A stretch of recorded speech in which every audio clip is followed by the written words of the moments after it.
मध्यरातमा पूर्वी नेपालमा भूकम्पको धक्का महसुस। पश्चिम बङ्गालमा जिउँदै जलाएर 8 जनाको हत्यामा संलग्नको आशंकामा 20 जना पक्राउ। एमाले बैठकमा प्रदेश अध्यक्षहरूको ब्रिफिङ। बहुमत सहित पहिलो पार्टी बन्छौं। नायक पल शाहको बयान, गायिकाले मलाई स्वीकार्नुपर्छ भनिन्, मैले उमेर पुगेपछि विवाह गराउला भनेको हुँ। गायिकालाई बियर खान दिए, म कमल खत्रीकोमा सुतेको पल शाहको भनाई। प्रदेश नम्बर 1 मा 3 दिन सार्वजनिक विदा। चुनावको मुखमा पार्टी फेर्नु चरम अवसरवाद भएको डाक्टर बाबुराम भट्टराईको भनाई। माओवादी केन्द्रका अध्यक्ष पुष्पकमल दाहाल प्रचण्डको दुखेसो। काङ्ग्रेसका नेताहरूले धन्यवाद दिनुपर्नेमा उल्टै गाली गरिरहनु भएको छ। कुलमान घिसिङलाई अर्थमन्त्री जनार्दन शर्माको फोन। उद्योगमा गरिएको लोड सेडिङ समाधान गर्न निर्देशन। प्रधानमन्त्री शेरबहादुर देउवाको मनोमानी स्वीकार नगर्ने शेखर समूहको निर्णय। भाग नखोज्ने वाचा गरे पनि भागभण्डा खोजिरहेका शेखर कैराको यस्तो अभिव्यक्ति। दक्षिणपन्थीसँग साँठगाँठ र विदेशीहरूको आडमा केपी शर्मा ओली फुलफुल गरिरहेका छन्। नेता माधव कुमार नेपाल। बागमती प्रदेशका 6 जिल्लामा बर्ड फ्लू फैलियो, 3 करोड बराबरको क्षति।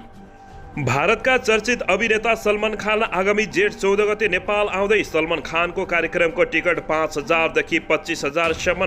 प्रधानमन्त्री शेरबहादुर देउवाले एकलौटी गरेपछि शेखर समूह रुष्ट। सशक्त प्रतिकार गर्ने दिए चेतावनी। काठमाडौँ विश्वको 6औं प्रदूषित सहर, नेपाल 10औं नम्बरमा।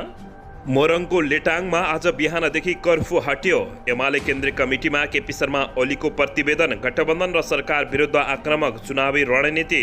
भारतबाट आयात गरिने 300 मेगावाट विद्युत रोकिँदा औद्योगिक क्षेत्रमा राति लोड सेडिङ। हिजो बिहारले अचानक बिजुली नदिँदा समस्या भएको हो। आज राति 12 बजेदेखि समस्या समाधान हुन्छ। कुलमान घिसिङ। फेरि लोड सेडिङतिरै लखेटिँदै मुलुक। नाफा देखाउन आपूर्तिको कटौती। महाकाली नदीमा भारतको पक्की तटवर्णन। कानुन मन्त्रीले गराए गृह मन्त्रालय र परराष्ट्र मन्त्रीको ध्यान आकर्षण। भारतमा बिजुलीको भाउ बढेपछि नेपालमा समस्या। आज रातिदेखि 19 रुपियाँ प्रति युनिट आयात हुने। नेत्रविक्रम चन्द विप्लवको दल चुनावमा सामेल नहुने। सशस्त्र गतिविधिको दियो यति खतरनाक धम्की।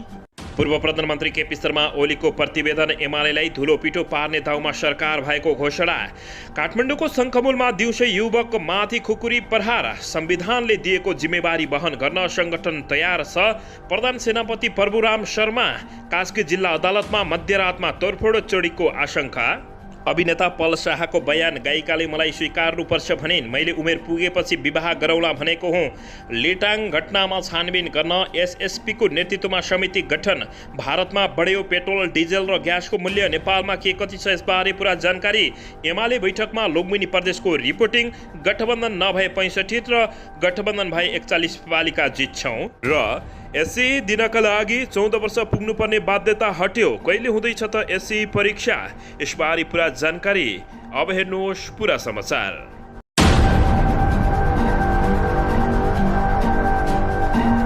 दर्शक महानुभावहरू नमस्कार। नेपाली न्युज टिभीको न्युज बुलेटिन खबरमा यहाँहरूलाई हार्दिक स्वागत छ। सदा चाहिँ आज पनि तपाईँहरूमा देश तथा विदेशका महत्त्वपूर्ण समाचार अपडेटका साथ उपस्थित भइसकेका छौँ।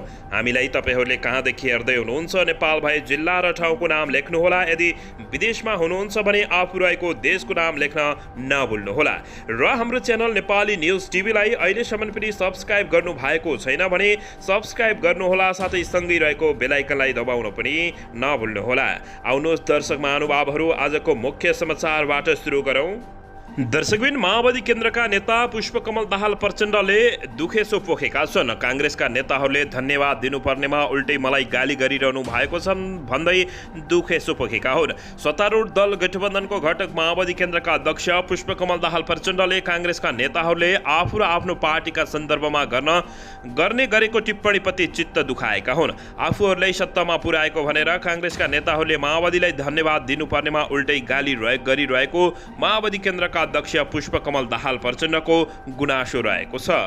दर्शकबिन, यसैबीच यता जनता समाजवादी पार्टी जसपाका संघीय परिषद अध्यक्ष डाक्टर बाबुराम भट्टराईले चुनावको मुखमा पार्टी फेर्नु चरम अवसरवाद भएको टिप्पणी गरेका छन्। बुधबार साँझ सामाजिक सञ्जाल मार्फत भट्टराईले दल भनेको राज्य र समाज रूपान्तरणको विचार र बाटोप्रति प्रतिबद्ध व्यक्ति समूहको साङ्गठनिक अभिव्यक्ति भएको भन्दै त्यो विचार र बाटोप्रति असहमत भएपछि विचार मिल्नेसँग एकबद्धता हुनु वा नयाँ दल गठन गर्नु स्वाभाविक भएको बताएका छन्। चुनावको मुकाममा सत्ता स्वार्थका निम्ति दल बदल गर्नु चरम अवसरवाद भएकाले यसलाई रोक्नुपर्ने उनको भनाइरहेको छ।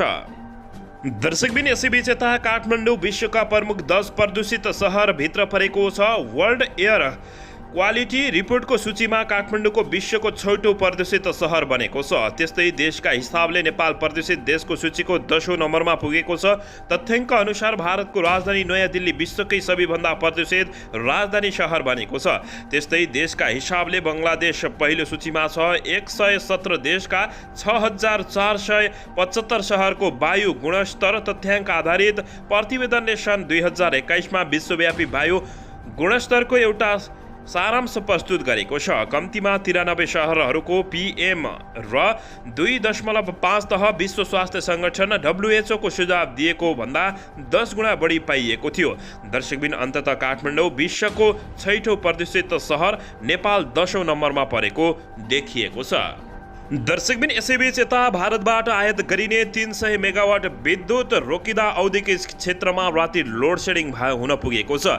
रुस युक्रेन युद्धको असर नेपालको विद्युत आयातमा पनि परेको छ। भारतीय इनर्जी एक्सचेन्ज IEX मार्फत प्रति युनिट औसतमा ₹2.99देखि ₹300मा खरिद गरिरहेको विद्युतको न्यूनतम मूल्य नै भारु 20 पुगेको नेपाल विद्युत प्राधिकरणका प्रवक्ता सुरेश बहादुर भट्टराईले बताएका छन्। र दर्शकबिन यसैबीच व्यवसायीहरूले उद्योग कल कारखानामा मङ्गलबारदेखि बिजुली कटौती भएको गुनासो गरेपछि अर्थमन्त्री जनार्दन शर्माले प्रभाकरले नेपाल विद्युत प्राधिकरणका प्रबन्धक निर्देशक कुलमान घिसिङलाई फोन गरेका छन्। बुधबार दिउँसो प्रबन्धक निर्देशक घिसिङलाई फोन गरी बिजुली आपूर्ति र वितरणको अवस्थाबारे अर्थमन्त्री जनार्दन शर्माले जानकारी लिएका हुन्।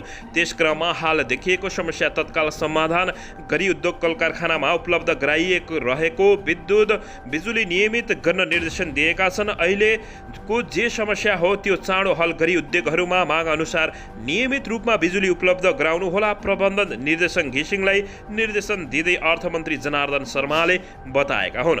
दर्शकबिन अन्ततः लोड सेडिङको समाधान गर्न निर्देशन दिएको छन्। यसैबीच यता पूर्वी नेपालमा बुधबार 4.2 म्याग्निट्युडको भूकम्पको धक्का महसुस गरिएको छ।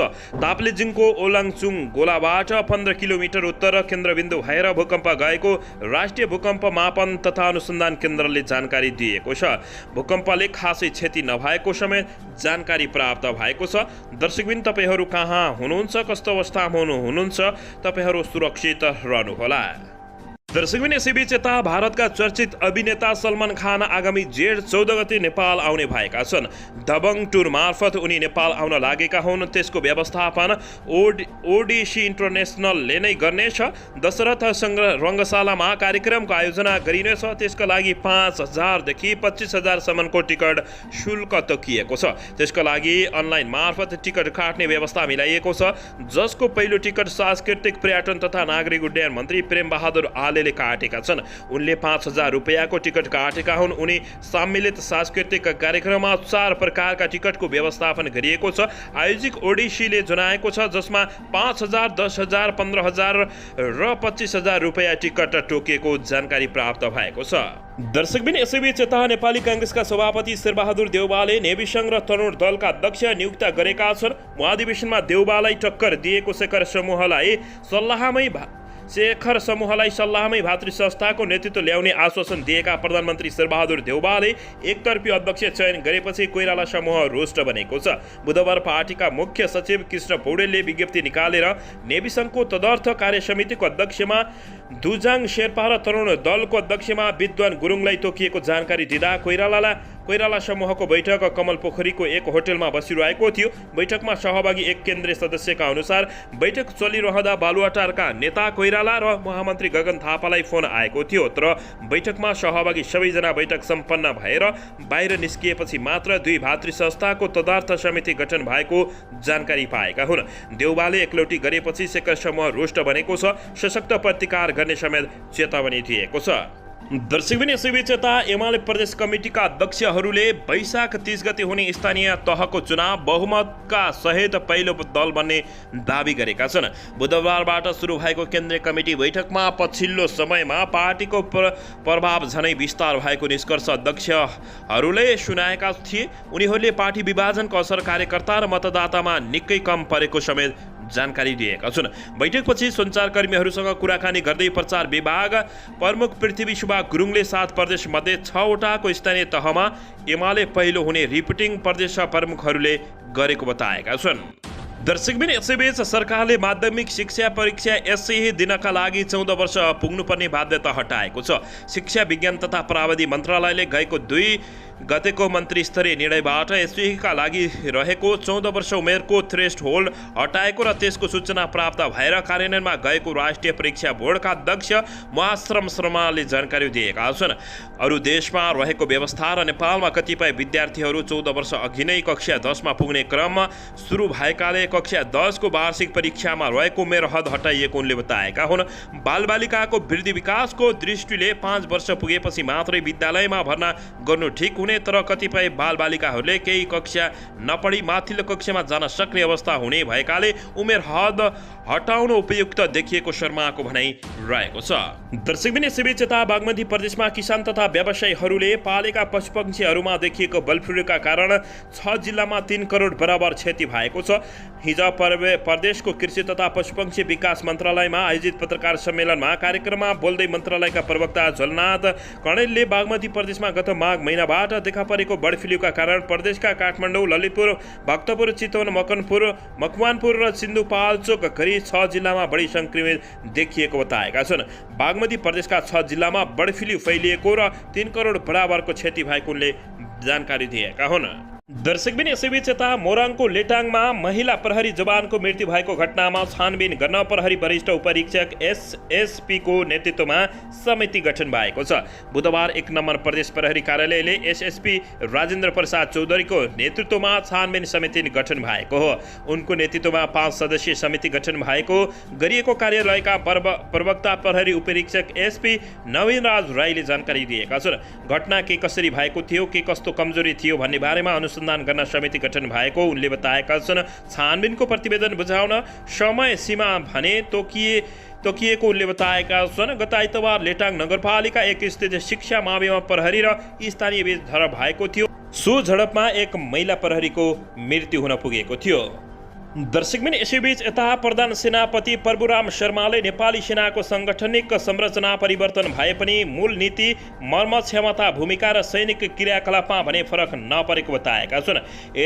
यहाँ स्थित 5 नम्बर बाहिनी राजपुर ब्यारेकमा आज आयोजना भूतपूर्वक सैनिक सम्मेलनको उद्घाटन गर्दै उनले नेपालको स्वाधीनता र नेपाली जनताको सुरक्षामा नेपाली सेनाले दायित्व भएर काम गर्दै आएको समेत बताएका छन्। सेनाले अघिल्लो वर्षदेखि पृथ्वी संरचनालाई परिवर्तन गरी कमान्ड अवधारणालाई अगाडि बढाएको बताएका हुन्। प्रधान सेनापति शर्माले भने संविधानकोले दिएको जिम्मेवारी वहन गर्न संगठन तयार छ। सेनाले भूबुलाई माटो र समाज सुहाउँदो क्रियाकलाप गर्न कार्यकारी कल्याणकारी कोष मार्फत सक्दो सहयोग प्रदान गर्दै आएको छ। तपाईहरूले ज्ञान र शिव स्वदेशमै नै उपयोग गर्नुहोस् बताएका छन्।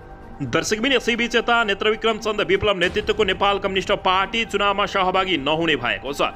उसले संसदीय व्यवस्था र संविधान स्वीकार गरी दल दर्ता गराएर चुनावमा सामेल हुने कुरा कल्पना समेत नगर्ने बताएको हो। कपिलवस्तुमा विप्लवको दलको बैठक चलिरहँदा उक्त दलको मुखपत्र यी रातो खबरले सम्पादकीय मार्फत चुनावमा सामेल नहुने स्पष्ट पारेको हो।